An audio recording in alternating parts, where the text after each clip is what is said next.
بسم الله الرحمن الرحيم. الحمد لله الذي أنزل على عبده الكتاب ولم يجعل له عوجا قيما لينذر بأسا شديدا من لدنه ويبشر المؤمنين الذين يعملون الصالحات أن لهم أجرا حسنا ماكثين فيه أبدا وينذر الذين قالوا اتخذ الله ولدا ما لهم به من علم ولا لآبائهم كبرت كلمة تخرج من أفواههم إن يقولون إلا كذبا فلعلك باخع نفسك على آثارهم إن لم يؤمنوا بهذا الحديث أسفا إنا جعلنا ما على الأرض زينة لها لنبلوهم أيهم أحسن عملا وإنا لجاعلون ما عليها صعيدا جرزا أم حسبت أن أصحاب الكهف والرقيم كانوا من آياتنا عجبا إذ أوى الفتية إلى الكهف فقالوا ربنا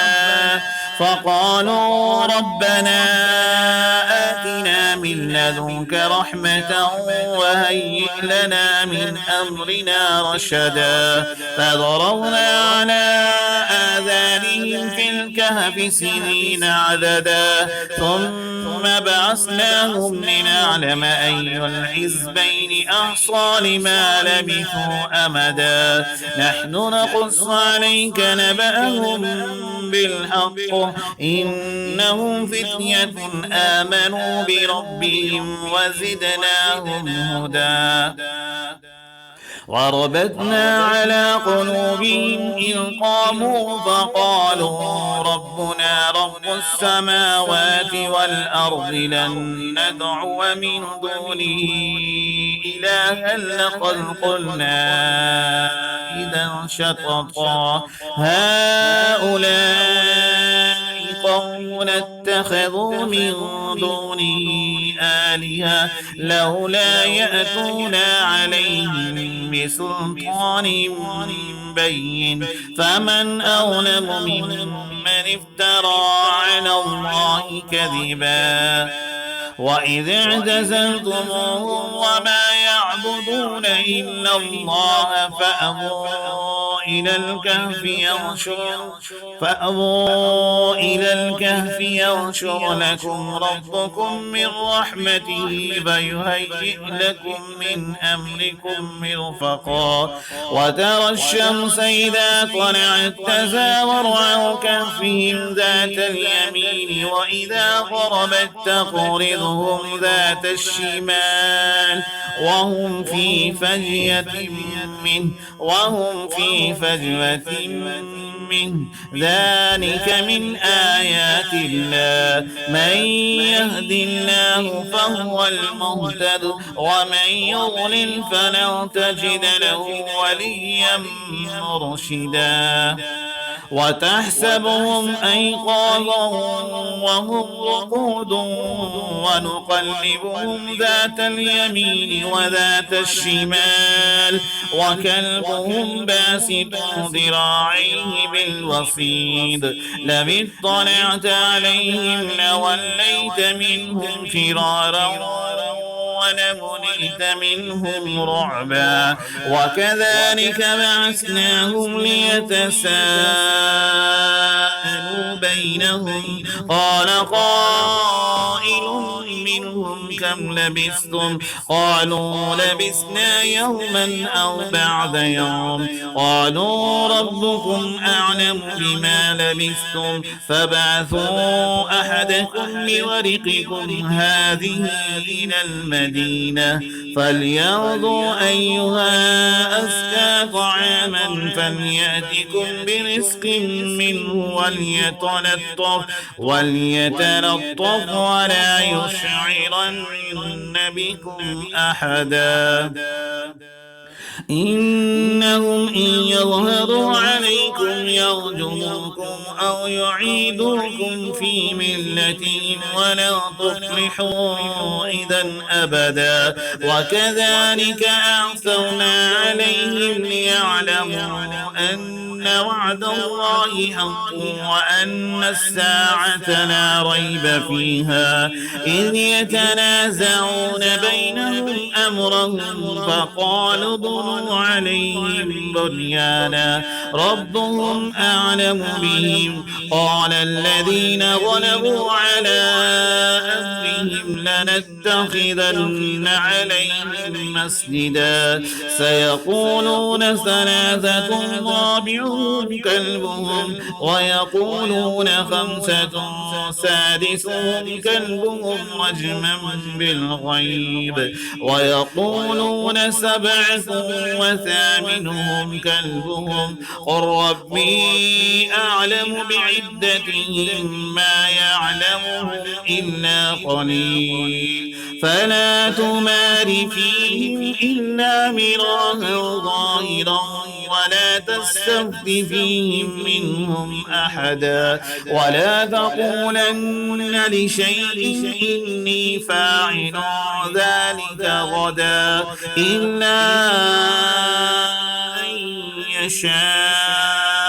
الله واذكر ربك إذا نسيت وقل عسى أن يهديني ربي لأقرب من هذا رشدا ولبثوا في كهفهم 300 سنين وازدادوا 9 قل الله أعلم بما لبثوا له غيب السماوات والأرض أبصر به وأسمع ما لهم من دونه من ولي ولا يشرك في حكمه أحدا واتل ما أوحي إليك من كتاب ربك لا مبدل لكلماته ولن تجد من دونه ملتحدا واصبر نفسك مع الذين يدعون ربهم بالغداة والعشي يريدون وجهه ولا تعد عيناك عنهم تريد زينة الحياة الدنيا ولا تطع من أغفلنا قلبه عن ذكرنا واتبع هواه وكان أمره فرطا وقل الحق من ربكم فمن شاء فليؤمن ومن شاء فليكفر إنا أعتدنا للظالمين نارا أحاط بهم سرادقها وإن يستغيثوا يغاثوا بماء كالمهل يشوي الوجوه بئس الشراب وساءت مرتفقا إن الذين آمنوا وعملوا الصالحات إنا لا نضيع إن الذين آمنوا وعملوا الصالحات إنا لا نضيع أجر من أحسن عملا أولئك لهم جنات عدن تجري من تحتهم الأنهار يحلون فيها من أساور من ذهب ويلبسون ثيابا خضرا من سندس واستبرق متكئين فيها على الأرائك نعم الثواب وحسنت مرتفقا واضرب لهم مثلا رجلين جعلنا لأحدهما جنتين من أعناب وحفظناهما بنخل وجعلنا بينهما زرعا كلتا الجنتين آتت أكلها ولم تظلم منه شيئا وفجرنا خلالهما نهرا وكان له ثمر فقال لصاحبه وهو يحاوره أنا أكثر منك مالا وأعز نفرا ودخل جنته وهو ظالم لنفسه قال ما أظن أن تبيد هذه أبدا وما أظن الساعة قائمة ولئن رددت إلى ربي لأجدن خيرا منها منقلبا قال له صاحبه وهو يحاوره أكفرت بالذي خلقك من تراب ثم من نطفة ثم سواك رجلا لكن هو الله ربي ولا أشرك بربي أحدا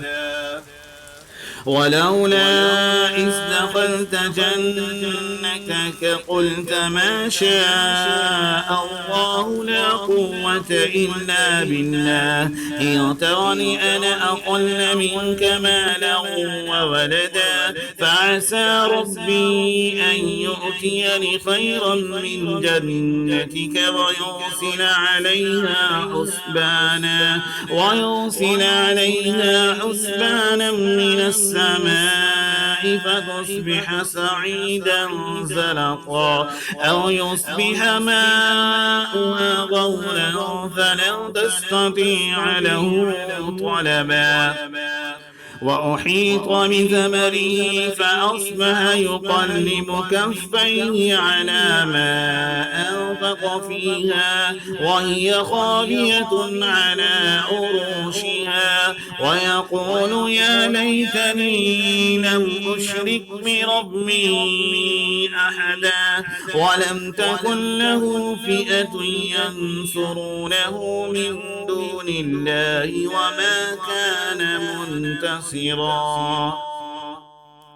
هنالك الولاية لله الحق هو خير ثوابا وخير عقبا واضرب لهم مثل الحياة الدنيا كماء أنزلناه من السماء فاختلط به نبات الأرض فأصبح هشيما تذروه الرياح وكان الله على كل شيء مقتدرا المال والبنون زينة الحياة الدنيا والباقيات الصالحات خير عند ربك ثوابا وخير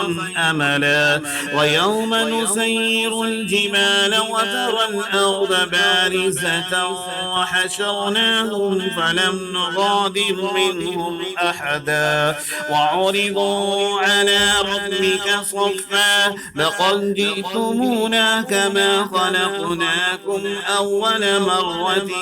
بل زعمتم أن لن نجعل لكم موعدا ووضع الكتاب فترى المجرمين مشفقين مما فيه ويقولون يا ويلتنا ما لهذا الكتاب لا يغادر صغيرة ولا كبيرة إلا أحصاها ووجدوا ما عملوا حاضرا ولا يظلم ربك أحدا وإذ قلنا للملائكة اسجدوا لآدم فسجدوا إلا إبليس كان من الجن ففسق عن أمر ربه أفتتخذونه وذريته أولياء من دوني إنهم لكم عدو بئس للظالمين بدلا ما أشهدتهم خلق السماوات والأرض ولا خلق أنفسهم وما كنت متخذ المضلين عضدا ويوم يقول نادوا شركائي الذين زعمتم فدعوهم فلم يستجيبوا لهم وجعلنا بينهم موبقا ورأى المجرمون النار فظنوا أنهم مواقعها ولم يجدوا عنها مصرفا ولقد صرفنا في هذا القرآن للناس من كل مثل وكان الإنسان أكثر شيء جدلا وما منع الناس أن يؤمنوا إذ جاءهم الهدى ويستغفروا ربهم إلا أن تأتيهم سنة الأولين أو يأتيهم العذاب قبلا وما نرسل المرسلين إلا مبشرين ومنذرين ويجادل الذين كفروا بالباطل ليضحضوا به الحق واتخذوا آياتي وما أنذروا هزوا ومن أظلم ممن ذكر بآيات ربه فأعرض عنها ونسي ما قدمت يداه إنا جعلنا على قلوبهم أكنة أن يفقهوه وفي آذانهم وقرا وإن تدعوهم إلى الهدى فلن يهتدوا إذا أبدا وربك الغفور ذو الرحمة لو يؤاخذهم بما كسبوا لعجل لهم العذاب بل لهم موعد لن يجدوا من دونه موئلا وتلك القرى أهلكناهم لما ظلموا وجعلنا لمهلكهم موعدا وإذ قال موسى لفتاه لا أبرح حتى أبلغ مجمع البحرين أو أمضي حقبا فلما بلغ مجمع بينهما نسي حوتهما فاتخذ سبيله في البحر سربا فلما جاوزا قال لفتاه آتنا غداءنا لقد لقينا من سفرنا هذا نصبا قال أرأيت إذ أوينا إلى الصخرة فإني نسيت الحوت وما أنسانيه إلا الشيطان أن أذكره واتخذ سبيله في البحر عجبا قال ذلك ما كنا نبغي فارتدا على آثارهما خصصا فوجدا عبدا من عبادنا آتيناه رحمة من عندنا وعلمناه من لدنا علما قال له موسى هل أتبعك على أو تعلمني مما علمت رشدا قال إنك لن تستطيع معي صبرا وكيف تصبر على ما لم تحط به خبرا قال ستجدني إن شاء الله قال ستجدني إن شاء الله الله صابرا ولا أعصي لك أمرا. قال فإن اتبعتني فلا تسألني عن شيء حتى أحدث لك منه ذكرا. فانطلقا حتى إذا ركب في السفينة خرقها قال أخرقتها لتغرق أهلها لقد جئت شيئا إمرا. قال ألم أقل إنك لن تستطيع معي صبرا. قال لا تؤاخذني بما نسيت ولا ترهقني من أمري عسرا. فانطلقا حتى إذا لقيا غلاما فقتله قال أقتلت نفسا زكية بغير نفس لقد جئت شيئا نكرا. قال ألم أقل لك إنك لن تستطيع معي صبرا. قال إن سألتك عن شيء بعدها فلا تصاحبني قد بلغت من لدني عذرا. فانطلقا حتى إذا أتيا أهل قرية استطعما أهلها فأبوا أن يضيفوهما فوجدا فيها جدارا يريد أن ينقض فأقامه. قال لو شئت لاتخذت عليه أجرا. قال هذا فراق بيني وبينك سأنبئك بتأويل ما لم تستطع عليه صبرا. أما السفينة فكانت لمساكين يعملون في البحر فأردت أن أعيبها وكان وراءهم ملك يأخذ كل سفينة غصبا. وأما الغلام فكان أبواه مؤمنين فخشينا أن يرهقهما طغيانا وكفرا فأردنا أن يبدلهما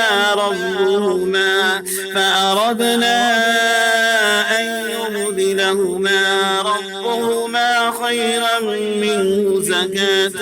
وأقرب رحما. وأما الجدار فكان لغلامين يتيمين في المدينة وكان تحته كنز لهما وكان أبوهما صالحا فأراد ربك أن يبلغا أشدهما ويستخرجا كنزهما رحمة من ربك وما فعلته عن أمري ذلك تأويل ما لم تستطع عليه صبرا.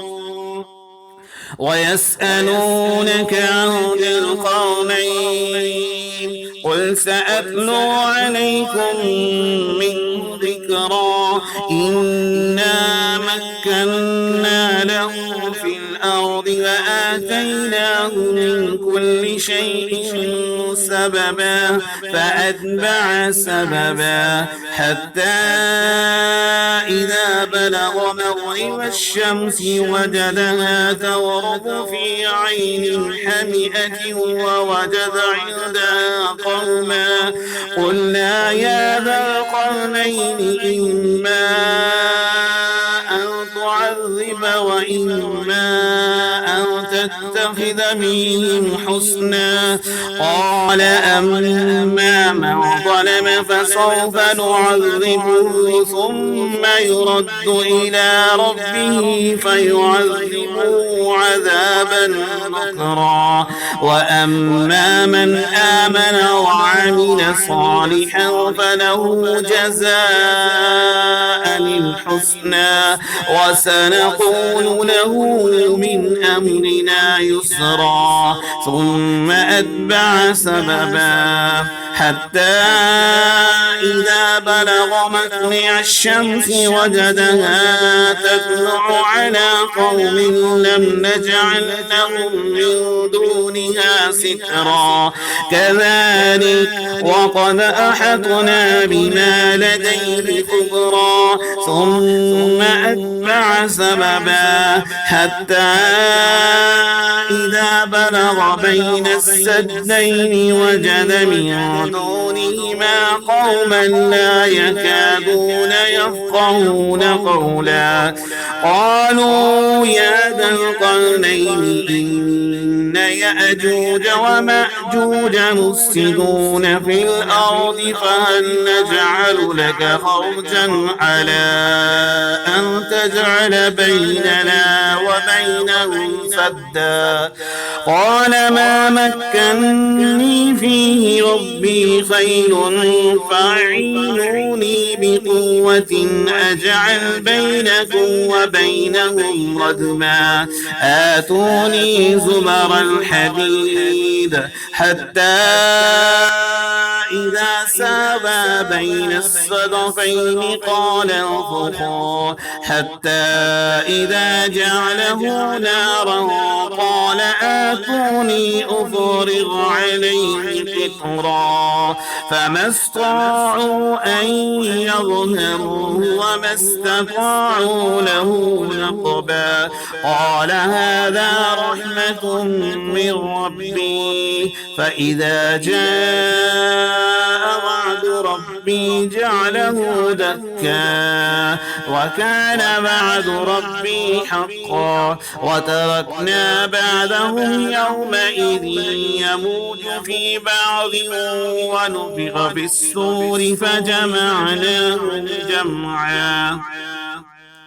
وعرضنا جهنم يومئذ للكافرين عرضا. الذين كانت أعينهم في غطاء عن ذكري وكانوا لا يستطيعون سمعا. أفحسب الذين كفروا أن يتخذوا عبادي من دوني أولياء إنا أعتدنا جهنم للكافرين نزلا. قل هل ننبئكم بالأخسرين أعمالا الذين ضل سعيهم في الحياة الدنيا وهم يحسبون أنهم يحسنون صنعا. أولئك الذين كفروا بآيات ربهم ولقائه فحبطت أعمالهم فلا نقيم لهم يوم القيامة وزنا. ذلك جزاؤهم جهنم بما كفروا واتخذوا آياتي ورسلي هزوا. إن الذين آمنوا وعملوا الصالحات كانت لهم جنات الفردوس نزلا خالدين فيها لا يبغون عنها حولا. قل لو كان البحر مدادا لكلمات ربي لنفد البحر قبل أن تنفد كلمات ربي ولو جئنا بمثله مددا. قل إنما أنا بشر مثلكم يوحى إلي أنما